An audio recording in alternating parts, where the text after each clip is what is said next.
Thank you for the opportunity given to me to share God's word with you this afternoon.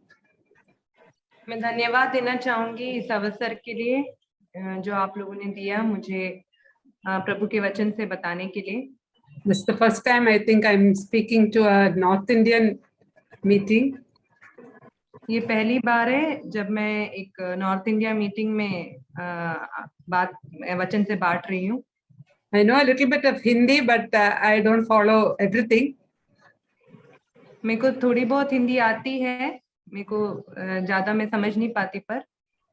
When Samson de Cruz brother asked me to speak to you some months back, I gave him a time in June. भाई सैमसन डिक्रूज ने मुझे बताया कि मुझे प्रचार से बोलना है, वचन से बोलना है, तो मैंने जून महीने का समय दिया. Yeah, so it was because my children and their families were all coming for the vacation. They would be here. I would not have much time to prepare. क्योंकि मेरे बच्चे और पोता पोती छुट्टियों में आने वाले थे और मेरे पास समय नहीं था ये वचन से तैयार करने के लिए, इसलिए मेरे को समय चाहिए था. But the COVID came in and the lockdown prolonged and the children and everyone are still here. और कोविड की जो कोरोना की जो दशा है वो आगे बढ़ती चली गई और इसीलिए बच्चे और मेरे पोता पोती अभी भी हमारे साथ घर में ही हैं. So it was a big struggle for me to get my message prepared for this meeting. तो ये बहुत ही मुश्किल की बात थी मेरे लिए कि मैं एक प्रचार तैयार करूं इस सभा के लिए. Because there are 15 members now to feed at every meal. घर में लगभग 15 लोग हैं, सभी के लिए खाना पकाना सभी के साथ व्यस्त है. And 6 children below the age of 11. और 6 बच्चे हैं जो 11 साल के नीचे हैं. My grandchildren. मेरे पोता पोती. Lots of noise in the house. बहुत शोर मचता है घर में. But praise God, I could get this message prepared for you this afternoon, and I thank God for helping me. Thank you for your prayers. I think because of the prayer support that I received from your side, that I'm able to be here today. मैं परमेश्वर को धन्यवाद देना चाहूंगी कि परमेश्वर ने मुझे सहायता किया वचन से तैयार करने के लिए, और मैं आप सभी का भी धन्यवाद देना चाहूंगी. आप सभी के प्रार्थनाओं के कारण मैं ये तैयार कर पाई हूँ. My topic is, for the next 4 meetings probably, will be biblical womanhood. मेरा जो टॉपिक है, जो मेरा जो 4 हफ्तों तक चलेगा, वो है बाइबल की स्त्रीत्व. Biblical womanhood, and today we are going to see about her identity, who she is and what she is. और आज हम उसके पहचान को हम देखेंगे, वो कौन है और वो क्या है. Yeah. We are living in a world that hates women and hates children. I think so. मैं सोचती हूँ कि हम ऐसे एक दुनिया में जीते हैं जहाँ पे बच्चों से और औरतों से नफरत किया जाता है. Everyone prefers to get a boy child rather than a girl child into their home. सभी हर एक परिवार में हम देखते हैं तो सभी चाहते हैं कि उनका एक पुत्र जन्म ले और पुत्री ना हो. I have 4 daughters, and when the 4th child was born, everybody was going, "Oh, yo, it's again a girl." मेरे 4 लड़कियां हैं, और जब चौथी लड़की का जन्म हुआ तो सभी बड़े दुख के साथ कह रहे थे कि अरे लड़की पैदा हो गई. Even we ourselves, when we are growing up, we are sometimes disappointed that why all the struggle we have in our life, the troubles we have to undertake, how good it would be if we were a man than being a woman. कभी-कभी हम भी ऐसा सोचते हैं जीवन में, जब हमारे जीवन में परेशानियां आती हैं, जब हम परेशानियों के मध्य में जाते हैं, कि कितना अच्छा होता अगर मैं एक पुरुष होती. Sometimes we are so depressed about our looks, about our color, the way our hair is, the length of our nose, everything. We are so disappointed about so many things in our lives. कभी कभी हम दुखी भी हो जाते हैं कि हमारे हमारे बालों को देख के, हमारे रंग को देख के, हमारे हर एक अंगों के शेप को देख के। Yeah. It took me many years as I was growing up to remove this thought from my mind and accept it as God's perfect will and plan for my life. मेरे जीवन में मेरे को बहुत दिक्कत हुई और उसको अपनाने के लिए मुझे खुद को अपनाने के लिए बहुत समय लगा। और परमेश्वर ने जिस तरह मुझे बनाया है उसको अपनाने के लिए परमेश्वर ने मुझे सहायता किया। The restrictions we face while growing up, the problems we face due to our physical difficulties, the fear of ill treatment from other people, especially men, all this try to draw us back in our lives.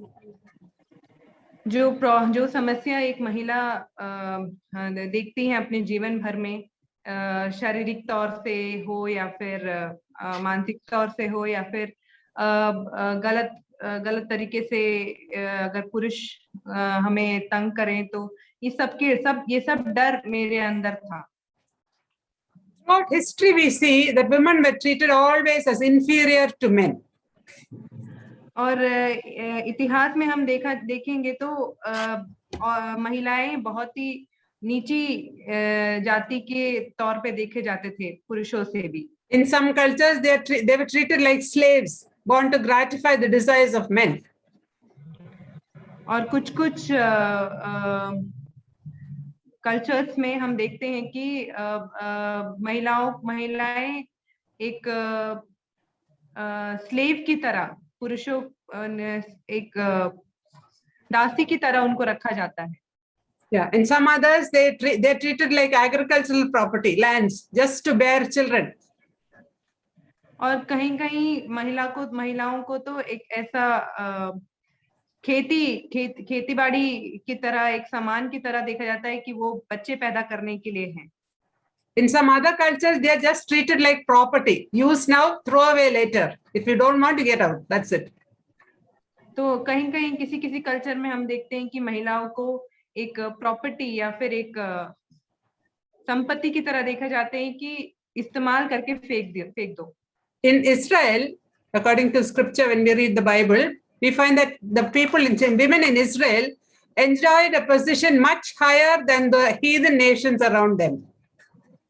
जब हम वचन में हम देखते हैं, इस्राएल की जो औरतें थी, जो महिलाएं थी, उनको बहुत ऊंचा पद दिया गया था। उनके चारों तरफ जो अलग-अलग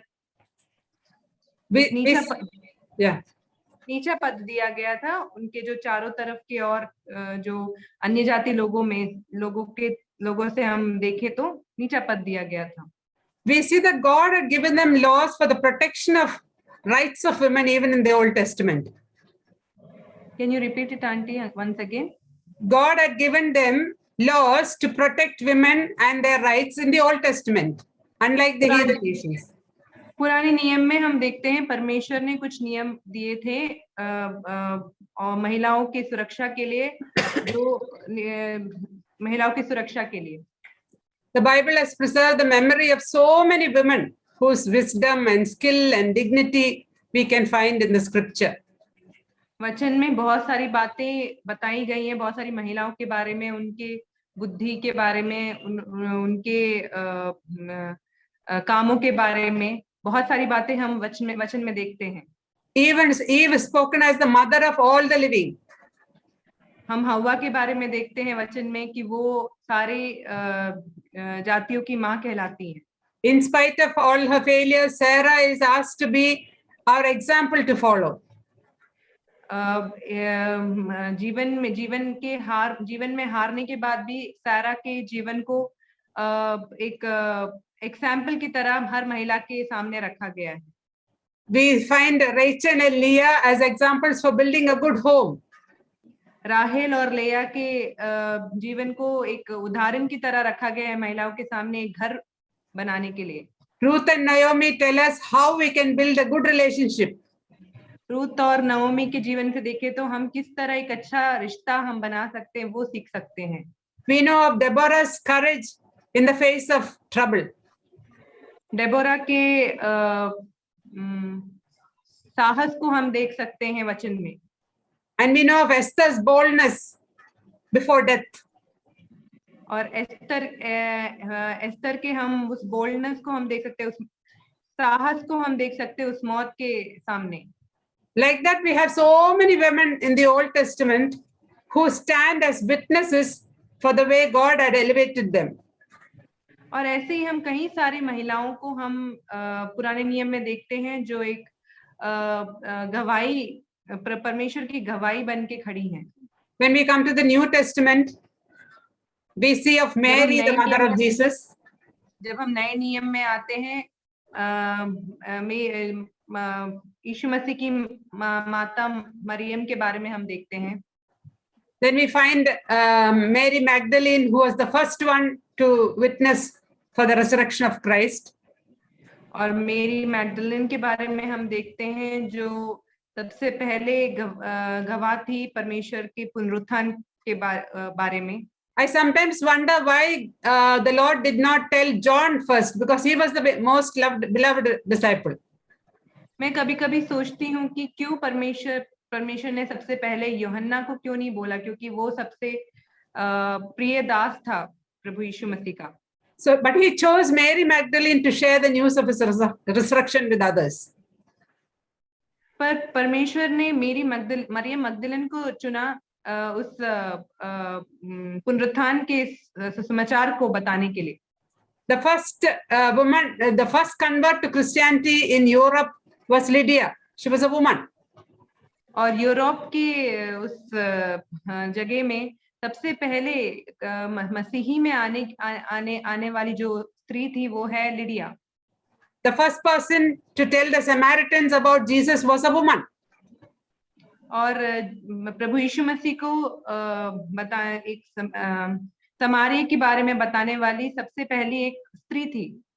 It is amazing to see how the church also is personified as a woman. It is a bride of Christ. और कलीसिया को भी एक स्त्री की तरह ही बताते हैं वचन में. ये वचन में बताते हैं कि कलीसिया प्रभु यीशु मसीह की दुल्हन है. This is just to tell us how important a standing we have in the heart of God as women. और ये can you repeat once again, auntie?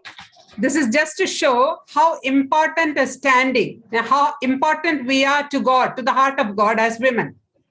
और ये इतना सब बताना काफी होगा कि हम कितने मूल्यवान है परमेश्वर के लिए, परमेश्वर के मन के लिए एक स्त्री की तरह.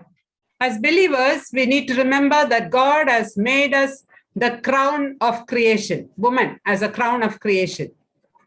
और एक विश्वासी होने के नाते हमें ये विश्वास रखना है कि हमें परमेश्वर ने पूरे सृष्टि में एक ताज की तरह रखा है.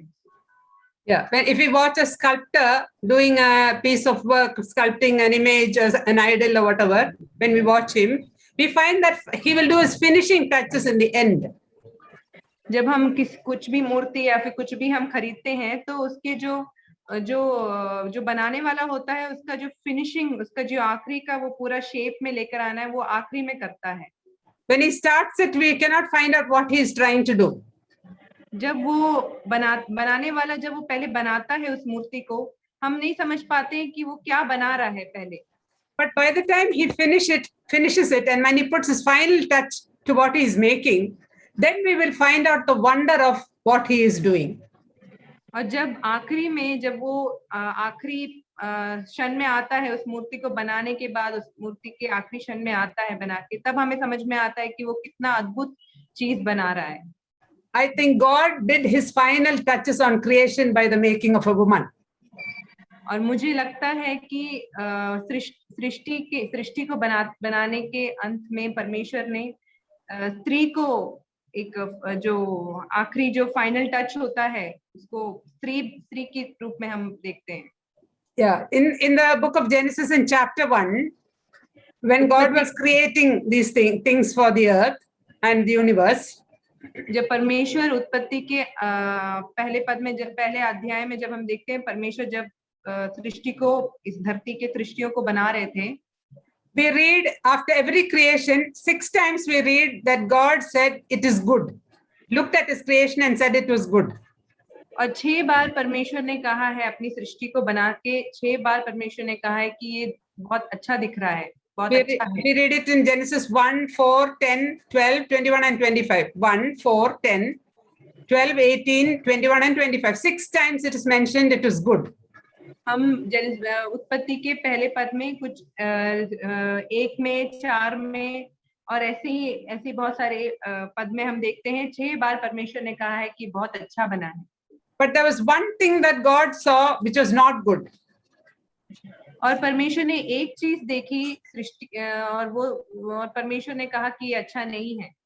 One thing was not good, that was the loneliness of man. और एक बात जो उनको अच्छी नहीं लगी वो थी इंसान का अकेलापन। And that something which was not good was made good by the presence of a woman. और जो अच्छा नहीं था परमेश्वर की दृष्टि में वो अच्छा बना दिया गया एक स्त्री की सृष्टि के बाद। And we read in Genesis 1, when we come to the end, we read that after the making of man, after making woman, God saw that it was very good. If you just take that verse, Genesis chapter 1, we read that God saw, it was looked at all his creation and saw that it was very good. उत्पत्ति पहले अध्याय में हम देखते हैं कि परमेश्वर ने जब अपनी सृष्टि को देख के बोला कि सब कुछ अच्छा है। Verse 31, very good. पद 31 में हम पढ़ते हैं, तब परमेश्वर ने सब कुछ जो उसने बनाया था देखा और देखो वह बहुत अच्छा था। बहुत अच्छा, yeah, it is very good. God found it very good. So by after the creation of woman, good became very good. और स्त्री की सृष्टि के बाद जो अच्छा था वो बहुत अच्छा बन गया। So we need to recognize how important we are to God and to fulfillment of what He has planned for our lives. और ये हमें एहसास करना है कि हम कितने मूल्यवान है परमेश्वर के लिए और परमेश्वर की योजना को पूरी करने के लिए हमारी सृष्टि कितनी मूल्यवान थी। Often we think others don't recognize us, others are not happy with us, our looks are not so good. We have so many negatives about our own selves. कभी कभी हम हमारे दिमाग में हम ऐसे सोचते हैं कि हमें वो एक स्थान या वो पद नहीं मिल रहा है या फिर हमें कोई हमारा कोई हम जो करते हैं उसको कोई मान नहीं रहा है या फिर हम जिस तरह दिख रहे हैं वो अच्छा नहीं है या फिर हमसे लोग खुश नहीं है और ऐसे बहुत सारी गलत बातें हमारे चिंता में आती हैं। We need to remember we are not born to please people, we are born to please the one who made us. हमें हमेशा ये याद रखना है कि हमें दूसरों को खुश करने के लिए नहीं बनाया गया है, हमें अपने रचना करने वाले परमेश्वर को खुश करने के लिए बनाया गया है। So the way God made us was according to His good pleasure and it was for our good also. और जिस तरह परमेश्वर ने हमें बनाया है वो परमेश्वर की भलाई के लिए बनाया है, परमेश्वर और हमारे भलाई के लिए बनाया है। So we never need to be discouraged about our color or our looks or whatever negatives we think about ourselves. तो हमें कभी भी अपने आप को नीचे नहीं देखना है कि हमारे रंग रूप को देख के या फिर हमारे कार्य हमारे जो भी गुण है उसको देख के हमें कभी भी नीचा नहीं महसूस करना है। Everything that God does is perfect and we are made perfect too. और जो भी परमेश्वर करता है वो सब कुछ बहुत संपूर्ण है और हम भी संपूर्ण बनाए गए हैं। We are all made different, but all of us are made to fulfill God's plan in this world. हम लोग बहुत अलग तरीके से सभी बहनें अलग अलग तरीके से बनाई गई हैं और सबको अलग अलग योजनाएं हैं, परमेश्वर की योजनाएं सबके लिए अलग अलग हैं। So like factories, they manufacture things. Suppose we take a watch, it is made for a purpose. It has to show time. आप अगर हम एक फैक्ट्री में देख लें एक घड़ी को जब बनाते हुए वो घड़ी बनाते हैं समय देखने के लिए। The watch may have all the jewels in it and golden ring around it and golden strap, but if it does not show time, it is of no use. घड़ी को हम देखिए, घड़ी बहुत सुंदर तरीके से बनाया जाता है। सोने का जो सोना लगा के मोती मोती वगैरह जड़ के घड़ी को बनाया जाता है। अगर वो समय ना दिखाए तो उसका जो जिस काम के लिए उसको बनाया गया है वो उसका कोई इस्तेमाल ही नहीं। The purpose of the manufacturer was that this instrument would show time. वो जो बनाने वाला, जो मैन्युफैक्चरर है, जो बनाने वाला आदमी है, उसकी योजना है कि ये चीज जो मैं बना रहा हूँ वो समय दिखाने के लिए मैं बना रहा हूँ। So in making of woman, God had a purpose and plan which is revealed in scripture. और स्त्री की सृष्टि में परमेश्वर की एक योजना थी जो हम वचन में जो हमें वचन में हम देख पाते हैं। And if we do not live our lives according to what is revealed in the scripture about women, we are like a watch that does not show time. अगर हम वो परमेश्वर की योजना बिना जाने अगर हम अपना जीवन जिए तो ये वैसे ही होगा जिस तरह एक घड़ी जिसमें समय ना दिखाता हो। In Isaiah 55:8-9, we know those words. Your thoughts are higher than my thoughts, and your ways are higher than my ways. यशाया 55 के 8 में हम देखते हैं कि आपकी योजना मेरी योजना से भी बढ़कर है और परमेश्वर की योजना मेरे पद से भी बढ़कर है। So if I ask you a question, are you happy at this moment that God made you woman? What would your answer be? अगर मैं आप सबसे एक सवाल करूं कि आप क्या खुश हैं, आपको परमेश्वर ने स्त्री करके बनाया, तो क्या आपका जवाब क्या होगा? If it is no, after this session you should say, thank God, God made me a woman. अगर आपका जवाब ना है तो ये सेशन के बाद आप उसको बोलेंगे कि परमेश्वर को धन्यवाद हो कि मेरे को स्त्री बनाया गया है। So I want to tell you some scripture portions that tell us how important we are in the eyes of God. तो कुछ वचन से हम देखेंगे कि हम कितने मूल्यवान हैं परमेश्वर की आंखों में। First of all, let us go back to the making of man and woman, Genesis 1:27. पहले हम स्त्री और पुरुष की सृष्टि को हम देखेंगे, उत्पत्ति पहले अध्याय के verse 27. 27 पद में। There we read that God created man in his own image. In the image of God, he created him. Male and female, he created them. और परमेश्वर ने मनुष्य को अपने स्वरूप में सृजा, अपने ही स्वरूप में परमेश्वर ने उसको सृजा, उसने नर और नारी करके उनकी सृष्टि की। So as women, we are made in the image of God. Can you just imagine that? और एक स्त्री की हम स्त्री हैं और हम परमेश्वर के स्वरूप में बनाए गए हैं। क्या आप वो सोच सकते हैं? Yeah. Not only man, woman also is made in the image of God. सिर्फ पुरुष ही नहीं, स्त्री भी परमेश्वर के स्वरूप में बनाई गई हैं। He made us to be a reflection of him on this earth. उन्होंने हमें उनके परछाई की तरह इस दुनिया में बनाया है। When we talk of image, we always think of looking into a mirror. You know what we see in the mirror. When we talk of image. जब हम स्वरूप के बारे में बात करते हैं, हम एक आईने के सामने जो हमें दिखता है उसके बारे में हमें याद आता है। Yeah, when you look into your mirror, you see yourself in it. जब हम आईने में देखते हैं, हम अपने आप को देखते हैं। Yeah. So when we say that God made us in His image, what does it mean? जब हम बोलते हैं कि परमेश्वर ने अपने स्वरूप में बनाया है, उसका मतलब क्या है? So we are like God. God made us like Him, to be looking like Him, or to be like Him on this earth. तो उसका अर्थ ये है कि हम परमेश्वर की तरह बनाए गए, परमेश्वर की जैसे हैं हम। परमेश्वर ने हमें अपने स्वरूप में इस धरती में बनाया है। The word reflection means representation. Image means representation. Representation is being like Him on this earth. Means pratinidhi. You can call it pratinidhi, I think, in Hindi.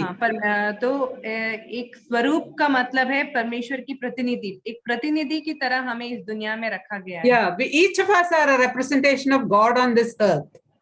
हम हर एक हम हर एक प्रतिनिधि की तरह इस धरती में रखे गए हैं Is परमेश्वर। it possible for me to be a representation of God on this earth? क्या ये मुमकिन है हम परमेश्वर की प्रतिनिधि बन के इस दुनिया में रह पाए? God is so great. He is omniscient. He is omnipotent. He is omnipresent. Can I be all that? परमेश्वर बहुत ही महान है, वो सर्वशक्तिमान है, सर्वज्ञानी है। क्या हम उनकी तरह बन सकते हैं? No, that we cannot be, because those are non-communicable attributes of God. That is, those things which cannot be shared. Those attributes of God cannot be shared. वो सब हम में नहीं होगा, क्योंकि वो सब बातें हमसे वो परमेश्वर में ही है, हम में नहीं है वो सब बातें। Yeah, but we can share with the moral attributes of God. That is, be loving, be forgiving, be caring. Those attributes we can have. पर हम नैतिक बातें जो परमेश्वर में, वो हम में हो सकती हैं, जिस तरह एक प्रेम का स्वभाव, एक दूसरों से नम्रता के साथ पेश आने का स्वभाव। So when we are made in the image of God, it means we are made so that we can love, we can forgive, we can care, and those things. जब हम परमेश्वर के स्वरूप में बनाए गए हैं, इसका मतलब है हम परमेश्वर के स्वरूप में इसलिए बनाए गए ताकि हम प्रेम करें, हम दूसरों को क्षमा करें, दूसरों का हम ख्याल रखें। We can be merciful, compassionate, gracious to others. और दूसरों को दयावान हम बने दूसरों के प्रति। Who is more gracious and compassionate and caring and loving, man or woman? अगर हम देखें पुरुष और स्त्री में कौन सबसे ज्यादा प्रेमी, दयावान और करुणा से भरा हुआ कौन है सबसे ज्यादा? What do you think, Sister Jisha? Man or woman? Both.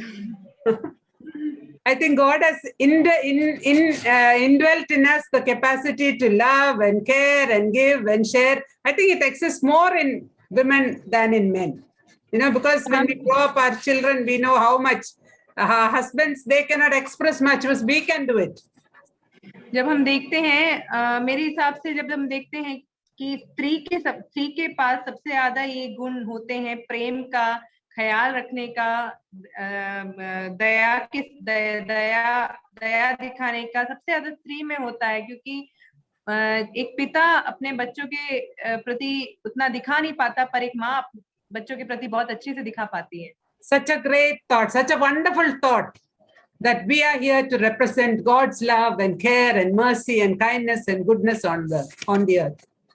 और ये कितना अच्छा विचार है कि हम इस धरती में इसलिए रखे गए हैं कि ताकि एक प्रतिनिधि की तरह, परमेश्वर की प्रतिनिधि की तरह हम वो प्रेम, वो दया, वो करुणा हम सबके साथ वो बांटे। Then the next verse, Genesis 1:28, the second point I want to share, Genesis 1:28, and God said to them, be fruitful and multiply and fill the earth. और हम दूसरा बिंदु हम देखेंगे 28वां पद में, परमेश्वर ने उन्हें आशीष दी और उनसे कहा, फूलो फलो और पृथ्वी में भर जाओ। Yeah, God's program for the future was through me and you. परमेश्वर का जो कार्य था भविष्य के लिए, वो आपके और मेरे से था। He made woman to partner with him in his program for the earth. परमेश्वर ने स्त्री को अपना एक पार्टनर की तरह सृष्टि की कि भविष्य के लिए वो कार्य कर पाए। He partnered with woman for the salvation of the race of mankind. परमेश्वर ने स्त्री के साथ पार्टनरशिप की कि उनका जो भविष्य का जो कार्य है, एक उद्धार का कार्य जो है, वो पूरा हो।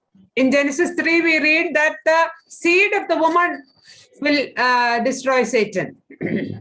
हम उत्पत्ति 3 में हम देखते हैं कि स्त्री का जो बीज है वो शैतान को कुचलेगा। So God's program for the world was brought about because of me, because of you, because of woman. और जो परमेश्वर का जो कार्य है वो एक स्त्री के लिए जो योजना रखी थी उसके द्वारा ही आया है।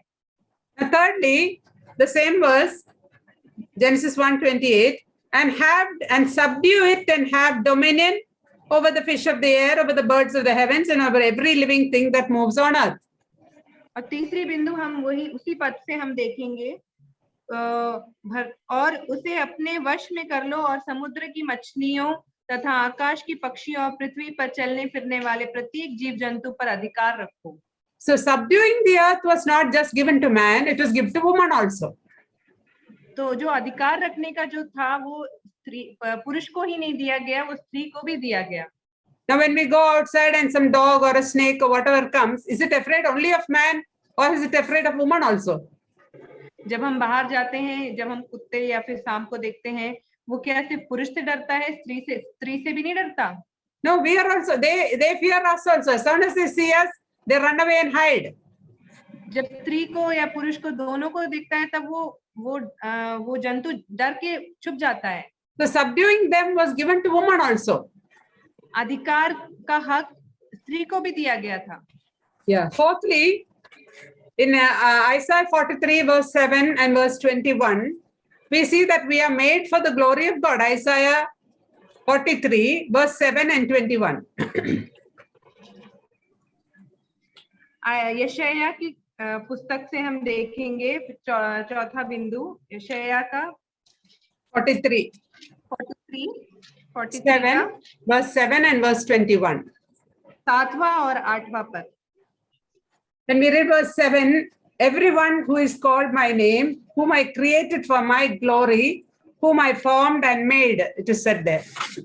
God created both man and woman for his glory, to demonstrate his glory. हम 7वां पद पढ़ेंगे, अर्थात हर एक को जो मेरे नाम का कहलाता है, जिसको मैंने अपनी महिमा के लिए सृजा है तथा जिसको मैंने रचा और बनाया है. 8वां पद, उन लोगों को ले जाओ जिनको आंखों तो 7वां पद हमने पढ़ा. 21, the people whom I formed for myself, that they might declare my praise. Verse 21. 21वां पद हम पढ़ेंगे, जिस प्रजा को मैंने अपने लिए बनाया है वह मेरे गुणानुवाद करेगी. We are not only created for the glory of God, we are made for God. हम परमेश्वर की महिमा के लिए ही नहीं रची गई हैं, हम परमेश्वर के लिए रची गई हैं. We read the same thing in Psalm 100 and verse 3. We are made for God. We belong to Him. Psalm 100 verse 3. हम यही बात भजन संहिता 100 के 3 में हम देखते हैं कि हम परमेश्वर के लिए रची गई हैं. Yeah, we belong to Him. हम परमेश्वर के हैं. Yeah. Then in Proverbs 31 and verse 10, we read of women that they are more precious than rubies. हम नीति वचन 21 के 10 में देखते हैं कि हम बहुत ही मूल्यवान हैं. Proverbs 31 and verse 10. We are more precious than rubies. नीति वचन 31 का 10. भली पत्नी उसका मूल्य तो मूंगों से भी बढ़कर है. Yeah.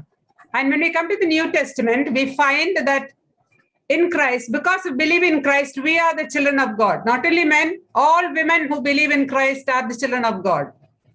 हम जब नए नियम में आते हैं तब हम देखते हैं जो भी परमेश्वर पे विश्वास करता है, पुरुष ही नहीं स्त्री भी, हम भी अगर विश्वास करते हैं तो हम परमेश्वर के बच्चे कहलाते हैं. In 1 Peter 1 and verse 18 and 19, पहले पत्रस में हम देखते हैं, पहले पत्रस की पहले अध्याय 18 and 19, 18 और 19 पद में हम देखते हैं. We read there that we are not bought by gold and silver, but we are by the precious blood of our Lord Jesus Christ. हम वो वचन पढ़ेंगे, पहला पत्रस पहला अध्याय का 18 और 19 पढ़ेंगे. क्योंकि तुम जानते हो कि उस निकम्मे चाल चलन से जो तुम्हें अपने पूर्वजों से प्राप्त हुआ, तुम्हारा छुटकारा सोने या चांदी जैसे नाशवान वस्तुओं से नहीं, परंतु निर्दोष और निष्कलंक मेमने अर्थात मसीह के बहुमूल्य लहू के द्वारा हुआ है. The same price that was paid to redeem man was paid for the redemption of woman. वही दाम जो पुरुष को बचाने के लिए परमेश्वर ने चुकाया, वही दाम स्त्री को भी बचाने के लिए परमेश्वर ने चुकाया। So we have an equal standing before God in redemption. और उद्धार की उस योजना में हमें भी, हमारा भी बराबर का एक हिस्सा है। We have seen that we have an equal standing in creation. We have an equal stand here in our salvation also. हमने देखा पहले हम बराबर के हिस्सेदार हैं सृष्टि में भी, और वैसे ही उद्धार की योजना में भी हम बराबर के हिस्सेदार हैं। In 1 Peter 3:7, पहले पत्रस 3:7 में we read there that we are heirs together in the grace of life. हम देखते हैं पहले पत्रस 3:7 में, इसी प्रकार हे पतियों, तुम में से प्रत्येक अपनी पत्नी के साथ समझदारी से रहे, उसे निर्बल पात्र जाने, क्योंकि वह स्त्री है। वह जीवन के अनुग्रह में से संगी वारिस जानकर उसका आदर करे, जिससे तुम्हारी प्रार्थना में बाधा ना पहुंचे। Heirs together in the grace of life. संगी वारिस जानकर उनका आदर करे। Yeah, an heir is one who inherits everything that the father has. एक वारिस वही होता है जो एक पिता के पास होता है, वो सब कुछ वारिस का होता है। Because we are bought by the blood of Christ, क्योंकि हम परमेश्वर के लहू से, बहुमूल्य लहू से हम खरीदे गए हैं। we are heirs of all that Christ has, what God the Father has. हम वो सभी बातों के वारिस हैं जो प्रभु यीशु मसीह का है। We are daughters of the King of the universe. हम उस ब्रह्मांड के राजा के पुत्री हैं। Because he has become our father. क्योंकि वो हमारे पिता बन चुके हैं। One day we will inherit all that he has. एक दिन हम वो सब कुछ हमारा होगा जो परमेश्वर का है। One day we will inherit the glory that is his. एक दिन हम परमेश्वर की उस महिमा को महिमा हमारी होगी। And in Ephesians 1:11 we read that all he has is ours. इफिसियों 1:11 में हम देखते हैं जो भी परमेश्वर का है वो हमारा है। Then we also read that we are children of God and the heirs of promise, the seed of Abraham. In Romans 4, when we read from verse 3 onwards, we read that. Romeo के 4:3 से हम जब देखते हैं, हम परमेश्वर के वारिस हैं और अब्राहम की संतान है। Yeah, we are children of seed of Abraham. Yeah. हम अब्राहम की संतान हैं। God had promised Abraham that his seed will inherit the earth. परमेश्वर ने अब्राहम से वादा किया कि उनके जो बच्चे हैं वो inherit the earth. वो दुनिया की बातें उनकी होंगी। And we read that through him all the nations of the earth will be blessed. और हम ये भी देखते हैं कि उनके द्वारा दुनिया भर के लोग आशीष पाएंगे। And when we accepted Jesus Christ, that blessing came to us. और जब हमने परमेश्वर को अपना उद्धारकर्ता मान लिया, वो आशीष हमको भी मिली। As a woman, I am also in the seed of Abraham. I am also in his lineage now. और एक स्त्री, और जब हम एक स्त्री हैं, हम भी अब्राहम के उस वंशज में हैं। हम भी वो सभी बातें जो परमेश्वर के, वो हमारी भी हैं। Then we are one in Christ. Galatians 3:28. गलातियों 3:23 में हम देखते हैं कि हम एक है परमेश्वर में। There is no male, female, no bond slave, no master. Everybody is one in Christ. वहां पे कोई पुरुष स्त्री नहीं है, वहां पे दासी नहीं है, कोई मालिक नहीं है, सभी एक है परमेश्वर में। When we come to Ephesians chapter 1, जब हम इफिसियों के पत्री पहले अध्याय में आते हैं, when we read from verse 4, और जब हम 4 पद से पढ़ते हैं, we can read about all the blessings that we have received in Christ. हम वहां पे सारी आशीषों के बारे में देख सकते हैं जो हमको परमेश्वर में मिलती हैं। because of becoming a child of God, क्योंकि हम परमेश्वर के बच्चे बन चुके हैं, we have so many blessings because we are in Christ. हमारे पास बहुत सारी आशीषें हैं क्योंकि हम प्रभु यीशु में हैं। When we look from verse 4, we find that he chose us, chosen in Christ. He chose us. जब हम चौथी आयत से देखते हैं, हम परमेश्वर में चुने गए हैं। He predestined us in verse 5. हम 5वीं में देखते हैं, He predestined us as the sons through Jesus Christ. उसने हमें अपनी इच्छा के भले अभिप्राय के अनुसार पहले से ही अपने लिए यीशु मसीह के द्वारा लोकपालक पुत्र होने के लिए ठहराया। Then he has given us an inheritance in Christ. और परमेश्वर के उस वारिस में हमें हिस्सा दिया। Verse 7 we read we have redemption in Christ. 7वें पद में हम देखते हैं हमें यीशु मसीह में छुटकारा मिलता है। Again in verse 7 we have the forgiveness of our sins in Christ. और 7वें पद में फिर से हम देखते हैं हमें अपने पापों की क्षमा प्रभु यीशु मसीह में मिलती है। So because we are in Christ, we have so many blessings which we read in this Ephesians chapter 1 from verse 4 onwards. और जब हम इफिसियों 1 अध्याय के चौथे पद से हम पढ़ते हैं तो बहुत सारी आशीषें हम देख पाते हैं। जब हम प्रभु यीशु मसीह में होते, बहुत सारी आशीषें हमें मिलती हैं। So in Christ we have all the blessings that every other believer, whether he be a male, whoever it is, has, we also have. और वो सारी आशीषें क्योंकि हम परमेश्वर क्योंकि हम प्रभु यीशु में उद्धार पाए हुए बच्चे हैं, और वो सारी आशीषें हमको भी मिलती हैं जो बाकी सभी विश्वासियों के पास है। More than that, physically and biologically, God has given us so many other blessings which men do not have. और उससे भी कहीं ज्यादा बढ़कर एक स्त्री के पास वो शारीरिक आशीषें भी हैं जो पुरुषों के पास नहीं। We are given the ability to conceive, to serve, to bring up another godly generation for God. हमारे पास वो एक आशीष है जो हम एक गर्भ से हम धारण कर सकते हैं और आने वाली पीढ़ियों को हम परमेश्वर के लिए बढ़ा सकते हैं। We should never think of ourselves as useless people just born to make food and look after children and stay at home and be useless. That's not a useless job for us. हम स्त्रियों को कभी भी ये सोचना नहीं है कि हम नकारे हैं या फिर हम किसी काम के नहीं है, हम सिर्फ खाना बनाने के लिए हैं, कभी हमें सोचना नहीं है। Yeah, we need to be happy that we are able to serve in this manner, bring up another generation for the to do the will of God on earth.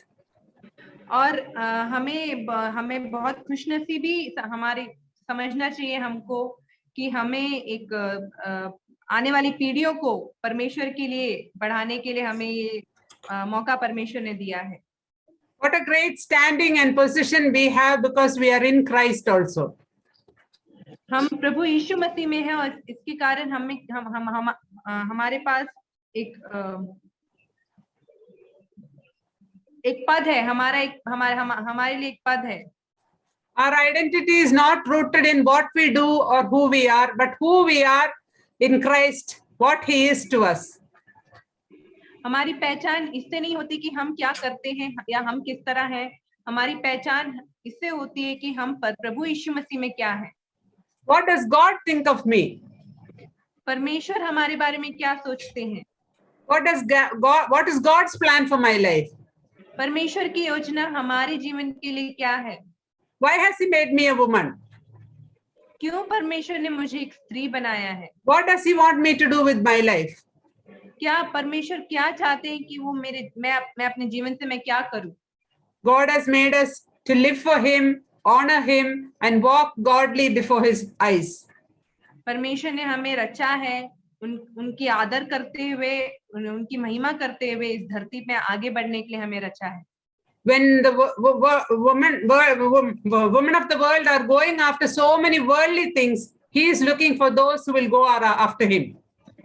जब ये संसार की स्त्रियां सांसारिक बातों के पीछे जा रही हैं, हम प्रभु यीशु मसीह में जो हम हैं, हमें परमेश्वर की योजना में कितना सुंदर बनने के लिए हमें बताया गया है। Sometimes we maybe feel nobody recognizes what we do and nobody appreciates what we are doing and our worth. Nobody recognizes our worth. कभी कभी हम दुखी हो जाते हैं कि जो हम कार्य करते हैं उसकी कोई तारीफ नहीं करता, या फिर हमारी कोई पहचान नहीं हमें मिलती। Sometimes we feel after taking all the trouble and all the responsibilities, not one good word is told to us. कभी कभी हम सोचते हैं हम कितनी जिम्मेदारियां अच्छे से निभाते हैं, कितनी सारी बातें हम करते हैं, पर हमें कोई भी प्रोत्साहित या फिर हमारा कोई भी तारीफ नहीं करता। But my dear sisters, we need to remember that our Lord never misses anything. पर मेरी प्रिय बहनों, हमें कभी नहीं भूलना चाहिए कि हमारा परमेश्वर कभी हम ये सब भूलता नहीं। He takes note of every detail of our lives. वो हर एक बात को ध्यान रखता है। हमारे जीवनों में जो भी होता है हर एक बातों की ध्यान रखता है। In the book of Numbers chapter 7, गिनती की किताब के 7वें अध्याय में हम देखते हैं। We don't need to read that. हमें पढ़ने की जरूरत नहीं है वो। We find there that each day a prince of a tribe will come with an offering to the tabernacle. हम उसमें पढ़ते हैं कि हर एक दिन एक offering, sacrifice or something, some gift. एक ऑफरिंग या सैक्रिफाइस लेकर आएंगे। The tabernacle had just been set up and they were dedicating the altar. जब तंबू जब सब बन के और ऑल्टर बन के जब तैयार हो गया था, and the princes, one day one prince of each tribe will bring the offering to the altar. हर एक गोत्र के एक राजकुमार या राजकुमारी आके वेदी में बलि चढ़ाएंगे। So a list of things that they bring is written there. तो कुछ चीजों को वहां पे उसके सामने लेकर जाने के लिए कुछ चीजों का सूची बनाई गई है। So it is very interesting because everybody brings the same list, same things. और ये बहुत ही अद्भुत बात है क्योंकि सभी जो भी आते हैं वो सभी एक ही चीज लेकर आते हैं, एक ही सूची की चीजें लेकर आते हैं। So I was wondering, after giving the name of the prince, it is said he brought this, he brought this, he brought this, like that. A list is given there. तो हर एक लाने वाले के हर नाम बता के इन्होंने ये लेकर आए हैं, ये लेकर आए हैं करके उसकी एक सूची बनाई जाती है। So first day one prince, then second day another prince from another tribe. First day Judah, from the tribe of Judah. Second day from another tribe. Same list. तो पहले दिन एक गोत्र से एक प्रिंस की सूची पढ़ी जाती है, फिर दूसरे दिन दूसरे गोत्र के सूची पढ़ी जाती है। So the whole chapter is about 12 people bringing the same list of things said over and over and over and over again. तो पूरा वो जो अध्याय है उसमें 12 गोत्रों के बारे में हम देखते हैं कि वो उनकी सूची बार बार वो पढ़ी जाती है। So I used to think, why can't they just give one list of one list and then say 12 tribes, this is 12 people's names, 12 people, these are the names of the people, they bought these things. Just in 10 verses it would have been over. हम क्यों नहीं, हाँ, हम कभी कभी सोचते हैं कि वो एक ही बार में क्यों नहीं खत्म कर सकते कि 12 गोत्रों ने ये सूची वो लेकर आए, ऐसा हम सोचते हैं कि बार क्यों लिखा गया है। But God has not recorded it like that.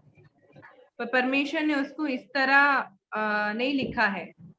But God has said the name of the person from which tribe, what all things he brought. Next, second day, the same thing.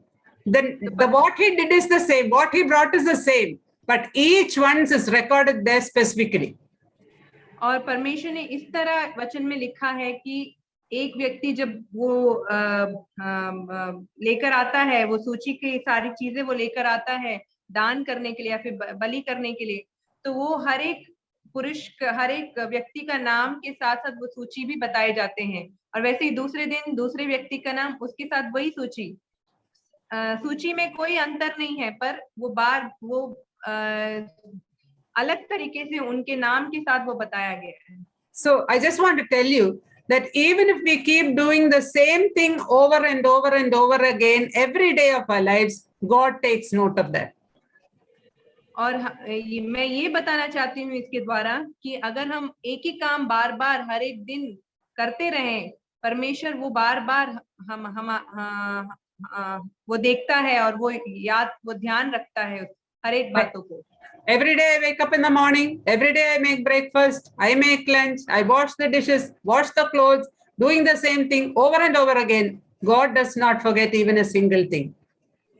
और हर एक दिन हम उठते हैं, हर एक दिन खाना बनाते हैं, हर एक दिन हम सारा काम करते हैं, हर एक बातों को परमेश्वर याद करता है, परमेश्वर कभी भूलता नहीं।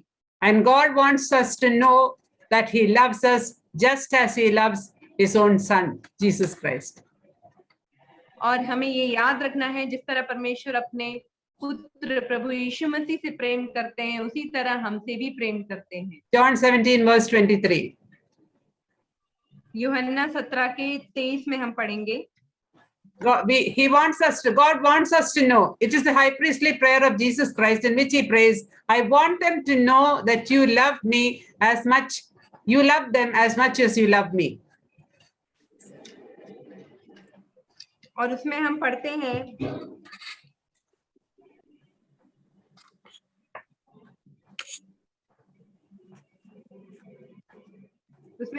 मैं उनमें और तू मुझ में कि वे सिद्ध होकर एक हो जाए, जिससे संसार जाने कि तूने मुझे भेजा और जैसे तूने मुझसे प्रेम किया वैसे ही उसने भी प्रेम किया। So let us not be disappointed with our lives as women, but be happy that God made us so in His divine plan and will. और हम निराश ना हो कभी भी कि हमें स्त्री बनाया गया है, हमें खुश रहना चाहिए कि हमें स्त्री बनाया गया है परमेश्वर की योजना के अनुसार और परमेश्वर की महिमा के लिए। Let us be happy that God made us partakers of His great plan for mankind. हम परमेश्वर के हमें खुश होना चाहिए कि हम परमेश्वर के योजना के लिए बनाए गए हैं, योजना के हिस्सेदार बनाए गए हैं। Let us build a generation who follows us as we follow the Master. हम एक ऐसी पीढ़ी बनाए जो परमेश्वर की महिमा करने वाली पीढ़ी हो। So that we will build a generation that loves the Master and follows in His footsteps. और हम ऐसी पीढ़ी बनाए जो परमेश्वर से प्रेम करता हो और परमेश्वर की महिमा करता रहे। So let us not lose faith in our lives, but be enabled, knowing the fact that God loves us. He wants us to live for Him, that we are perfect in Him. और हम बिना निराश हुए खुश होते हुए हम परमेश्वर की योजना के लिए बनाए गए हैं, इस बात को याद करते हुए हम विश्वास के साथ हम आगे बढ़े। We are here to fulfill a divine agenda. हम यहाँ पे एक परमेश्वर की योजना पूरी करने के लिए हम यहाँ पे रखे गए हैं। So in the coming days, may God enable us to live up to the great vision that God has for our lives. और आने वाले दिनों में परमेश्वर हमें सहायता करे कि हम परमेश्वर के लिए, परमेश्वर की योजना के लिए आने वाले दिनों में हम जिए। May God bless these words to our hearts. ये वचनों को परमेश्वर आशीष दे। धन्यवाद।